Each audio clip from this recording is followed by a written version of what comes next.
The F1 start. Okay, fantastic. So we met before, but for everyone who's on the recording, my name is Brendan. I'm the national brand ambassador for Bushmills Irish Whiskey. We're going to be going through our 3 SKUs that we're going to be tasting in store with Indochino today, but I want to start off with a couple of high-level points about the brand itself. There are 3 major things to know about Bushmills Distillery. One is the location. We're located up in Northern Ireland, up near a naturally occurring land formation called the Giant's Causeway, which is relevant because we're so close to the ocean, and that water comes through the formation of the Giant's Causeway, which is actually what our displays in store have been designed around as well. So if you're wondering what those hexagonal pillars are in the Indochino stores, that's what they're meant to evoke.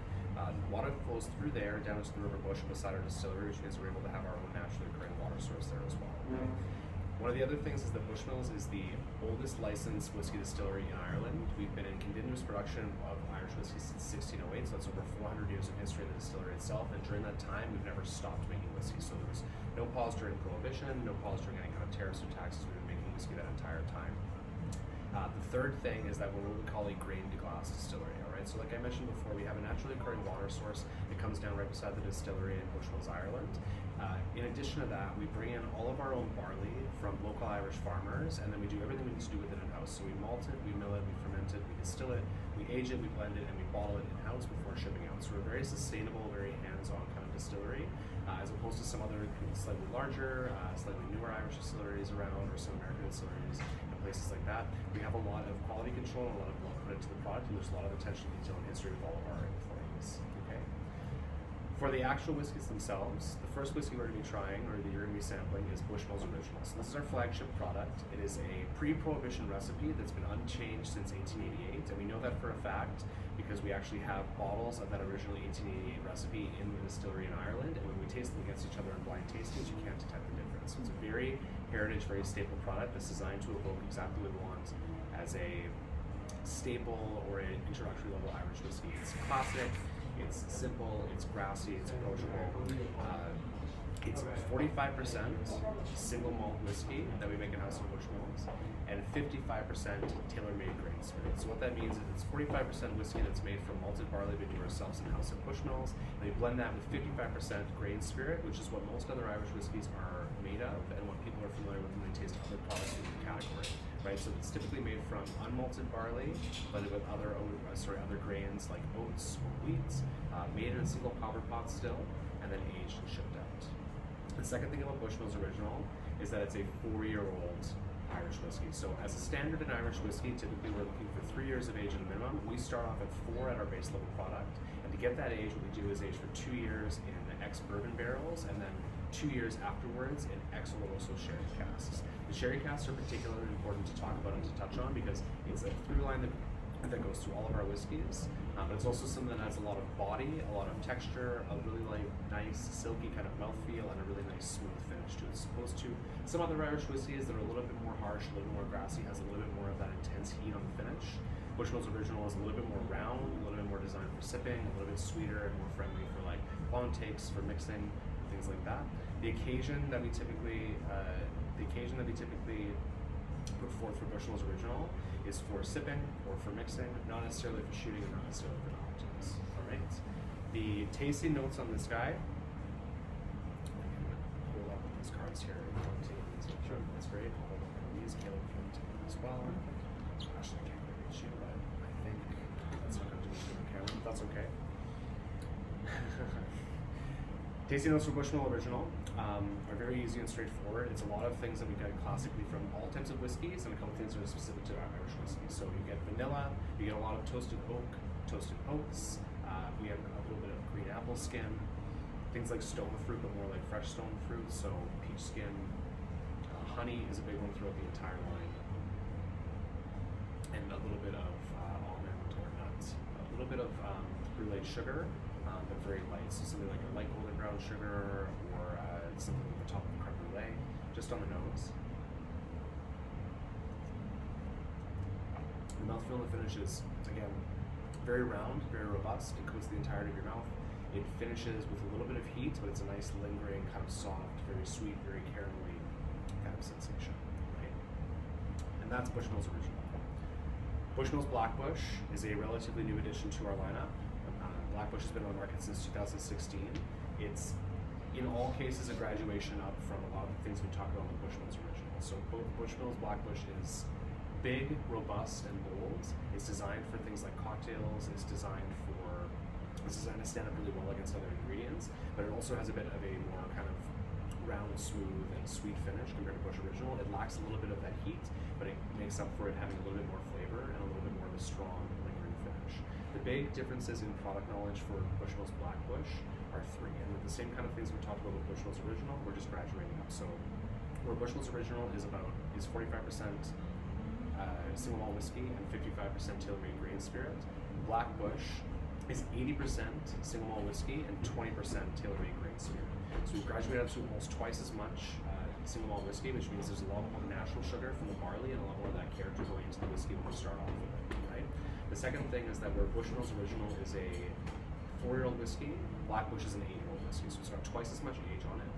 And we switch up the aging a little bit with this one, where it's still successive aging. We still start off with 2 years on ex-bourbon casks, but then we do 6 years on ex-Oloroso sherry casks. So what that means again is that we're getting a lot more of that sherry characteristic, a lot more of that residual sugar coming out of the barrels. It adds a lot more depth of flavor, a lot more roundness, a lot more sweetness, a lot more of that kind of dark quality.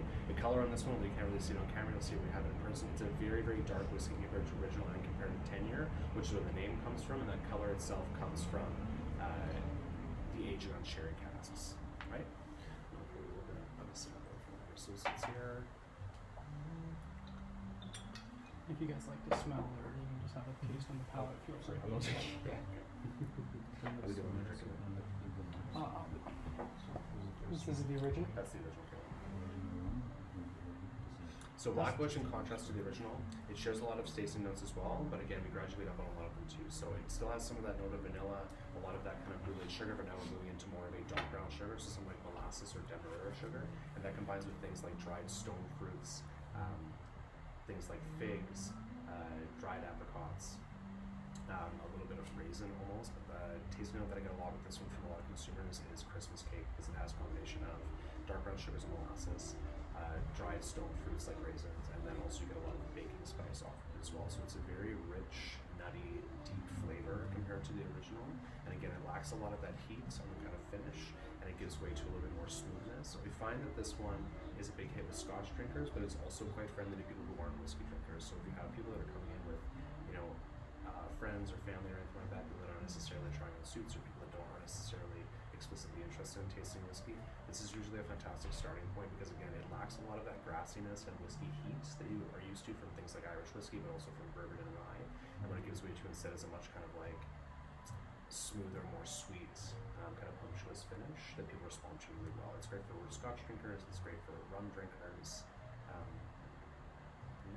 Not to cut you off or anything like that, but actually we activated at this place called Spirit of Toronto, which is a very high-end tasting event. And Black Bush actually ended up being behind 16 year, because obviously everybody wants to try 16. But behind 16 year, Black Bush ended up being the most popular amongst like whiskey drinkers and connoisseurs, and connoisseurs I put in quotations, because a lot of people there weren't connoisseurs, but some were. And so Black Bush, like Brennan was talking about, is just very popular amongst people who don't drink whiskey. Mm-hmm. So a lot of people who, I even had wine drinkers who would say that they would try Black Bush because it had that sweeter taste, and they're more willing to give that a shot than something that they would traditionally link whiskey with, which is like that kick, that peppery heat at the end, which most people stay away from whiskey for if that's why they don't like it, right? So this is a great opportunity for someone who may not even like whiskey or have tried whiskey before to give it a shot. So for example, like if this is the one you're gonna like suggest to start with, like the customer wanna try your brand, like I'm gonna start with this one. It depends really on what the guest is responding to. Typically, like the ideal setup for us is to go from left to right in the setup here, to go from Bush Original to Black Bush and then to 10-year, just to highlight kind of the occasionability of drinking them. We won't obviously Bush Original be positioned as the home bar one, the one that you're stocking all the time, whereas we want to Bush 10-year as the occasion whiskey, this very special occasion whiskey, or something like the holidays is for gifting. But as I said, so when we activated here previously, I found it was very helpful for people who weren't really whiskey drinkers, who weren't necessarily interested in tasting the entire lineup. If someone's not interested in tasting the entire lineup, Black Bush is definitely the one to go for, because the price point is very, very close to Bushmills Original, so it's very friendly, but it's a very easy whiskey to kind of stock in the home bar and again used for things like cocktails, but also it's perfectly versatile for use in drinking straight or drinking in mixes.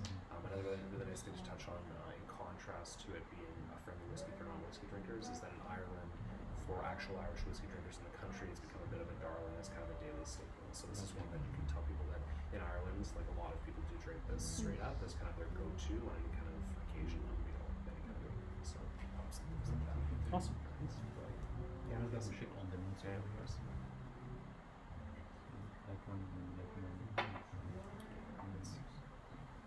Would you be able to pour a little bit of the Black Bush actually, so I can just smell it? Yeah, sure. Thank you. Was that you? Yes, that was me. Thank you.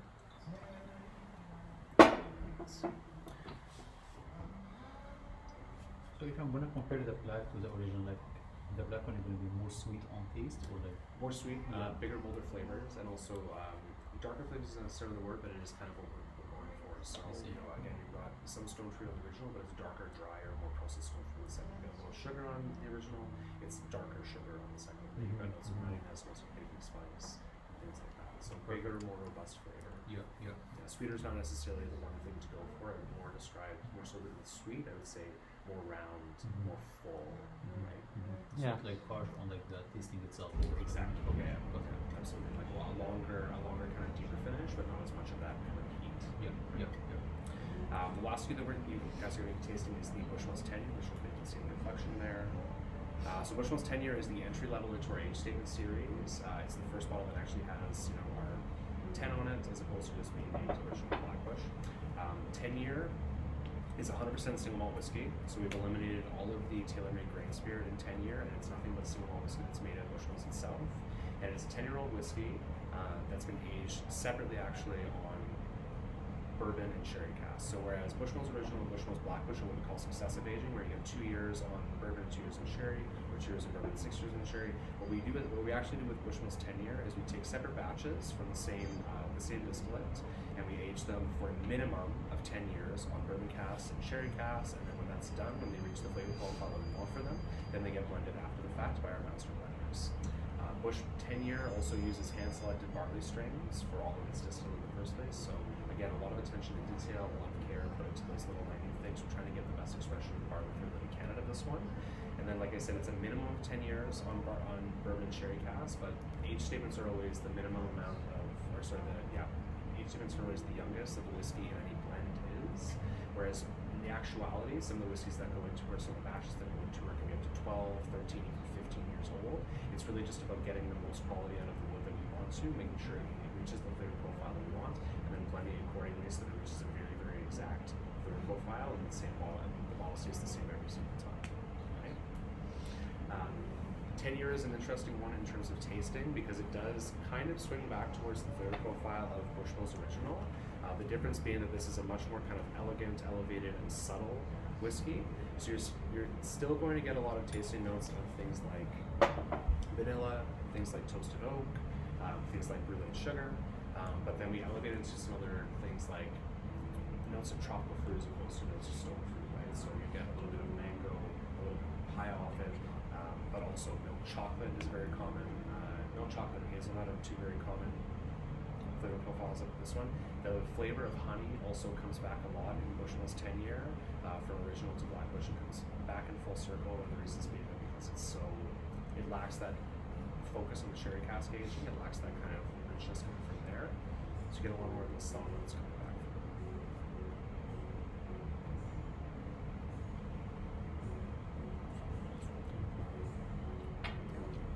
And this one you said was a good recommendation for gifting. Yeah, absolutely. So in terms of for the market audience, this one of the things that I always like to highlight for Bushmills 10 year, what I'm personally tasting to people is that because of the price point that we position it as here in Ontario, but also in the rest of the market in Canada as well, it's a 10-year-old single malt whiskey that's not priced like you would pay for a 10-year-old single malt Scotch, right? The phrase that I always use is that it makes a nice statement on a back bar piece, but it's easy to find excuses to drink it. You know, if you've got very expensive tequilas or very expensive scotches, things that go into 15, 21 years of aging on your back bar at home, on your shelf, it's going to be very hard to find a reason or an occasion occasion to pull that off the shelf and pour it. You know, it's going to be a wedding or an anniversary or a baby's born or something like that. Bushmills 10 year is not going to be that whiskey necessarily. It's going to be something that's going to be very easy to find a special occasion to drink it for, right? If you're in a good mood, if you're having a good week, if you're celebrating a little bit during work or something like that, because it's easy to replace it after it's gone and continue to stock it, right? Yeah, it's definitely not the same price as the 21. Yeah, so that's exactly. Yeah, And what's the I mean, price for? in Ontario, it's 53 at the LCBO, and I know that when 16, which is the next age statement up for us, jumped in the market, or is in the market, it's 150. So it's quite a dramatic price difference between this and the next age statement that we have. if we were to compare it to like a different alcohol category, it would be similar to say like RDLF is obviously 21, and like, sorry, you guys may not know, I'm talking in terms that we know. Reserva de la Familia is a high-end tequila that's at around the $199 price point. Would that be comparable to 21 or 16? I think, yeah, so for 10 year, if we're comparing it to other stuff in our portfolio, you're probably looking at something like 1800 Añejo, Yeah. or Gran Centenario Añejo. Yes, fantastic. Just for people who might be tequila drinkers and not whiskey drinkers, or for people who don't drink at all. It's also just good to compare at price points. Yeah, and especially for people if they're looking for comparisons to other categories, that's a really good point. If it's something like a tequila drinker, that this is going to satisfy something around like an Añejo, it's not necessarily going to go into Wow. yeah. Yeah. So the question regarding to the price point for each one, like how much is the So original, I believe right now is positioned at $37 at the LCBO. Bushmills is actually on sale, or Blackbush is on sale right now. Blackbush is on Switch Consent. It's $5 off right now, I think, right? $5 in the LCBO, $2 off in BCLS. Fantastic. So the regular price point is $39 on Blackbush, and then $53 on the 10. So yeah, if I were to highlight it specifically by like what would be great for gifting, like Brendan said, the 10 is fantastic. Behind that, the original is always just a go-to if you're gifting a friend a drink, a bottle or something like that. And if you have someone who may be a whiskey drinker already that wants to try something different, Blackbush is a great way to mix things up for them. Yeah, especially if there's someone who's in the Irish whiskey category already, if they're fans of Jameson or Copenhagen or some of our competitor brands. Bushmills is a really nice one to position if they want something very close to that, but if they want something that's different, that's not going to break the bank, Blackbush is great in terms of a wildly kind of different flavor profile that a whiskey drinker is going to pick up on and find very interesting, without kind of going above and beyond in terms of price point. So it's a nice replacement, like I said, as a kind of everyday whiskey that they can use versatility or even alongside some other say pasta whiskeys. Awesome. And then kind of just as like a last piece, if you had to highlight like 3 flavor notes from each whiskey that would maybe be good for key messaging, what would be 3 pieces that you would highlight from each one? So I'd say from Bushmills Original, you're looking at honey, brulee sugar, and apple is what we was touching with this one. From Blackbush, brown sugar, baking spice, and either figs or raisins, some kind of dried stone fruit. That way, whatever kind of comes to mind in terms of dark dried fruits. For 10 year, milk chocolate, pear, and I really like to go with mango. I find mango or some kind of tropical fruit in that way, people always find to be a really interesting flavor note for that one, and it sets us apart from other whiskeys in the category, I find. Has that richness too. It does. Awesome. Amazing. Is there anything else that you wanted to highlight? I think that should be good. I wanted to keep things fairly pretty surface level and approachable for these. I think that's a pretty good idea as well with the amount of time we're going to be spending with people on tastings. So again, if someone's not interested in tasting the full category, Blackbush is the one to go for, but you will find that a lot of people will gravitate towards the 10 year as well because it's the most premium in the lineup. So having some good tasting notes from that one is always good as well. And then obviously within reason, and as we're serving people, we can judge, but these are all small pours. You are open to sample all 3 of the alcohol as long as we keep it to I can't speak right now, but an appropriate sampling number. And what's the size? We can so you can sample up to an ounce of alcohol. I think technically 2 in Ontario. However, or 1.5. My apologies. The size of a regular cocktail. In this situation, we're probably doing 0.25 ounce pours, even half of a half ounce. So you'd be maximum serving 0.75 ounces of alcohol to someone, which is under even a shot. Yeah. So there's no real worry there. So if someone did want to just try one, you're more than welcome to do just the one. However, if they do want to go through the catalog or the 3 from the catalog that we have currently, feel free to give them the option to go through progressively all 3 of the alcohols. It's always helpful to keep the pours relatively small, because if you go through all 3 and do a quarter ounce for each, it gives you a little bit of leeway at the end if someone has a favorite, if they respond very positively to it, you can always give them extra pour. Like say they found the Bushmills, and if you ask them what was your favorite of the 3 and they say Black Bush, you're welcome to offer them the pour of that. You're not going to limit on it. It also gives, in an environment like this, a nice opportunity for them to say, like, sit while they walk around the store and go pop their shop as an experience, right? And then just as a highlight for not only the video but for you guys, you will also have all the measuring tools you need. So you'll have jiggers available to you, so that way you're not free pouring or anything like that. You'll have a measured pour every single time. And on top of that, you'll also have food pairings that are accompanied with this. Specifically for the original, it's the dried unsalted nuts, I believe. As we move to Black Bush, it is the 70% chocolate, and then you have the dried apricots for the Bushmills. I'm going to be dropping this off at the store on the 4th, and then for Vancouver it will be shipped there. But it's just something good, like it's very small, bite-sized pieces that you can offer to people if they would like a food pairing. So just so you're aware what goes with what, the Bushmills original gets the dried nuts, the dried unsalted nuts. You have the dark chocolate with the Black Bush, and then you also have the dried apricots for the Bushmills 10-year. Yeah. And so those are going to be the food pairings. Obviously no one's required to take them, however it's always a good little touch, and with it being nice and easy bite size, most people will just grab a couple nuts or maybe a dried apricot and keep them going. But specifically for the environment that's in here, I think it'll work really great. Very specific to what Brendan was talking about. People will be able to walk around maybe at the end of that sampling experience with the one that they enjoyed the most. That results in about an ounce sampled per person, which would be on par with what we're looking to do. So, and if they want to buy from you guys, like what the best way to contact you? Like just like go LSB or like Go to the local stuff around, especially for both the markets that we're working with, the LCBO and the BC. But there is nothing exactly located for Indochino for you guys. Like I don't have to do No, so you won't have any POS sales here or anything like that. However, the best kind of piece of key messaging for that one is where can I get it? And you say the LCBO, either on the lcbo.com or go to your closest LCBO. It's 2 to 5 days shipping online, and then obviously they can pick it up in the store at any time. And if we have any feedback whatsoever, like what's the best way to reach out to you guys? Like, yeah, so I'll actually be sending a training manual just to give you guys some refreshers on some of the information that Brennan went over. It'll have my contact and Jessica's contact, so you can reach out to us directly. And then if I need to loop in Brendan, I'll just loop him in on CC on one of our emails.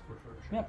But email is the best way to reach, or if it's an urgent matter, feel free to call by phone. Yeah, especially like we have like wedding party over here, and of course if any feedbacks on this or anything like a question we need to ask, but like personally I never like drank, so it's gonna be my first time even to serve, so I wanna double check like I have all the info if anything. Yeah, absolutely. If you need to reach out, by all means, you'll have that training manual to kind of go back to if there's anything that like, or even for people who aren't here today, if they just need to quickly glance at it. Yes. And then any more pressing questions that you don't have an answer to in there, feel free to reach out to myself.